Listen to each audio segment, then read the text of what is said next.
నమస్తే welcome to our channel నా పేరు నరేష్ ముఖ్యంగా తెలంగాణలో లోక్సభ ఎన్నికలకు సంబంధించి లోక్సభ ఎన్నికల్లో ముఖ్యమంత్రి రేవంత్ రెడ్డి బీఆర్ఎస్ అధినేత కేసీఆర్ని ఏమన్నాడో అచ్చు గుద్దినట్టు అదే జరిగింది. ఒక్క సీటు కూడా నేను బీఆర్ఎస్కి రానివ్వను అన్నాడు. ఒక్క సీటు కూడా మీరు గెలవలేరు అన్నాడు. ఖచ్చితంగా బీఆర్ఎస్కి ఒక్క సీటు కూడా రాలేదు. కానీ కాంగ్రెస్ పార్టీకి అనుకున్నంత ఫలితాలు రాలేదు. కాంగ్రెస్ పార్టీకి ఎన్ని సీట్లు వచ్చినాయో తెలంగాణలో లోక్సభ సీట్లు సేమ్ అన్ని సీట్లే భారతీయ జనతా పార్టీకి రావడం జరిగింది. ఇందులో కాంగ్రెస్ గొప్పేముంది, రేవంత్ రెడ్డి గొప్పేముంది అని కూడా అనుకోవచ్చు. బీజేపీకి 50% వస్తే కాంగ్రెస్కి 50% వచ్చింది. రేవంత్ రెడ్డి ఉండి ఏం లాభం అని కూడా సామాన్య ప్రజలు అనుకోవచ్చు. ఇక్కడ కాంగ్రెస్ పార్టీ మొట్టమొదటిగా భారతీయ జనతా పార్టీ గెలిచిన స్థానాలు, కాంగ్రెస్ పార్టీ గెలిచిన స్థానాలు మనం ఒకసారి చూద్దాం. భారతీయ జనతా పార్టీ ఆదిలాబాద్ భారతీయ జనతా పార్టీ అభ్యర్థి గూడెం నగేష్ గెలిచిండు. కరీంనగర్ నుంచి భారతీయ జనతా పార్టీ అభ్యర్థి బండి సంజయ్ గెలిచిండు. నిజామాబాద్ నుంచి ధర్మపురి అరవింద్ గెలిచిండు. మెదక్ నుంచి రఘునందన్ రావు గెలిచిండు. మల్కాజ్గిరి నుంచి ఈటెల రాజేందర్ గెలిచిండు. చేవేలు నుంచి కొండా విశ్వేశ్వర్ రెడ్డి గెలిచిండు.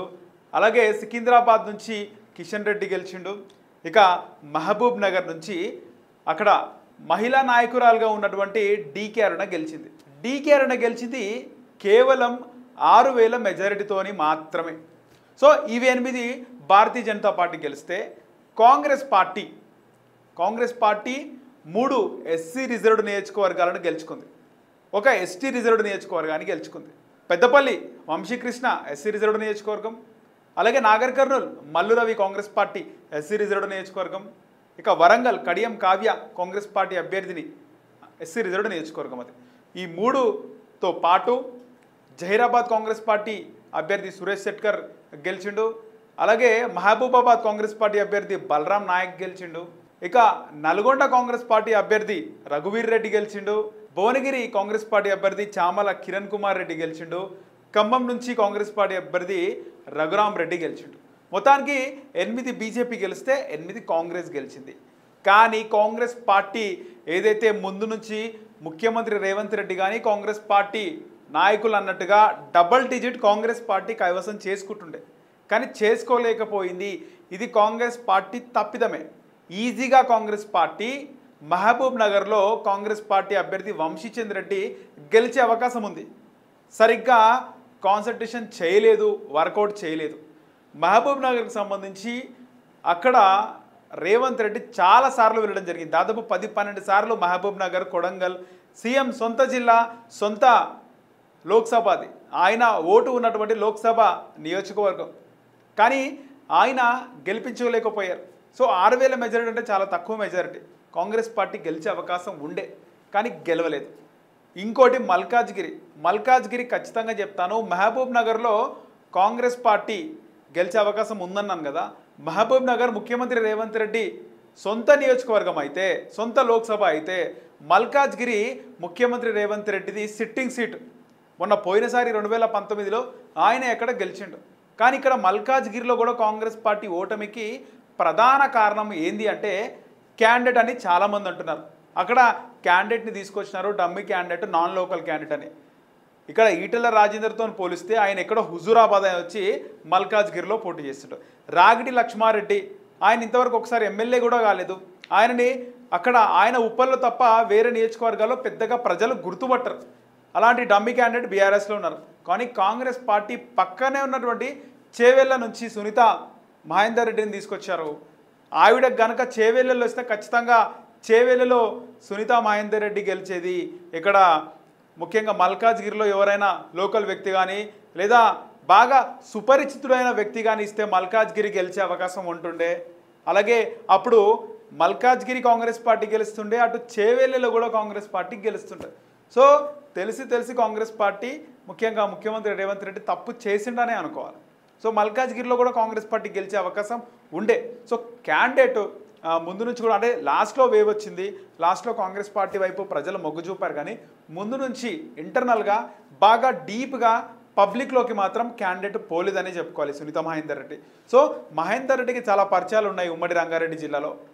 ఆయన కూడా తన పరిచయాలు పైకే మాట్లాడే వరకే చేసుకున్నాడు, కానీ ఇంటర్నల్గా గ్రౌండ్లో తిరిగింటే సునీతా మహేందర్ రెడ్డి ఖచ్చితంగా బయటపడేది.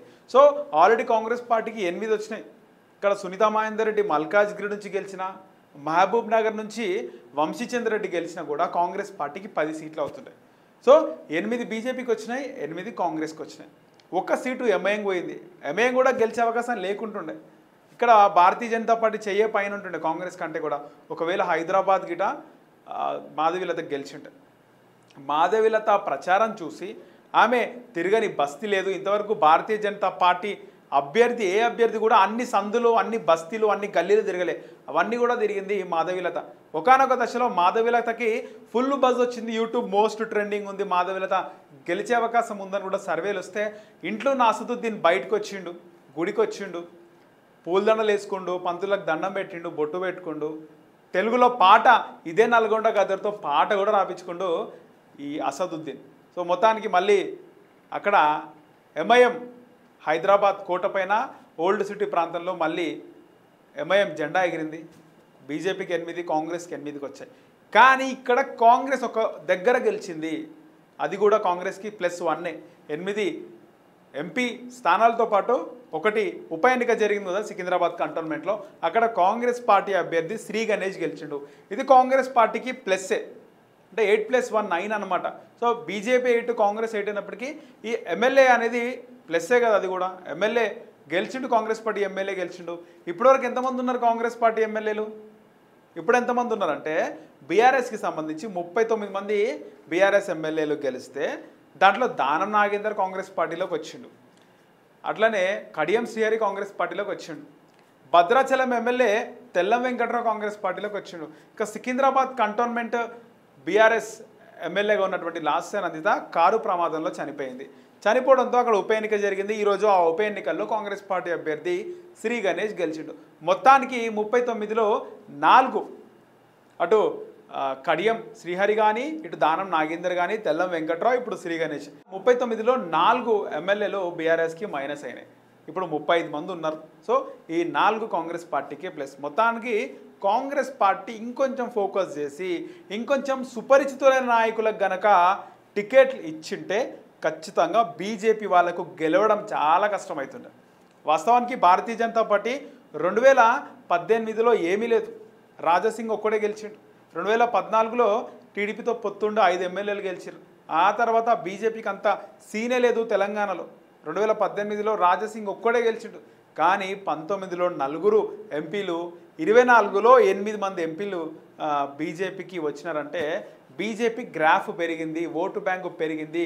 దాదాపు 8 మంది ఎమ్మెల్యేలు అంటే ఒకసారి లెక్కేసుకుంటే కనుక దాదాపు 40 మంది ఎమ్మెల్యేలు భారతీయ జనతా పార్టీకి, అంటే 40 మంది ఎమ్మెల్యేలు ఉన్న బలం ఇప్పుడు భారతీయ జనతా పార్టీకి ఉంది. సో 40 మంది కంటే ఎక్కువ మందే కౌంట్ వేసుకుంటే కనుక, ఎందుకంటే మొత్తం ఈ 8 లోక్సభ నియోజకవర్గంలో వాళ్ళ కింద ఉన్నటువంటి ఎమ్మెల్యేలందరి కౌంట్ ఖచ్చితంగా 40 నుంచి 50 మంది ఉంటారు. So Bharatiya Janata party graph అయితే పెరిగింది. కాంగ్రెస్ పార్టీకి ఇది ఒక ఎఫెక్టే. కాకపోతే కాంగ్రెస్ పార్టీకి బీజేపీకి సేమ్ వచ్చినాయి కనుక పెద్దగా తేడా ఉండదు. ఒకవేళ కాంగ్రెస్ పార్టీ కంటే భారతీయ జనతా పార్టీకి 1-2 సీట్లు ఎక్కువ వచ్చినా కూడా రేవంత్ రెడ్డికి కొంచెం కష్టకాలమే ఉంటుంది. సో మొత్తానికైతే తెలంగాణ ఓట్లు, ఎన్నికలు, రిజల్ట్ అంతా కూడా జరిగిపోయింది. సో రేపు మళ్ళీ వచ్చేసి కొన్ని గంటల్లో ఎమ్మెల్సీ ఫలితాలు వస్తాయి. తర్వాత సర్పంచ్లు, ఎంపీటీసీ, జెడ్పీటీసీ ఇవన్నీ ఎన్నికలు కూడా మళ్ళీ ఉంటాయి. సో మొత్తానికైతే కాంగ్రెస్ పార్టీ 8, బీజేపీ 8, ఎంఐఎం 1, ఇది లోక్సభ ఎన్నికల లెక్క.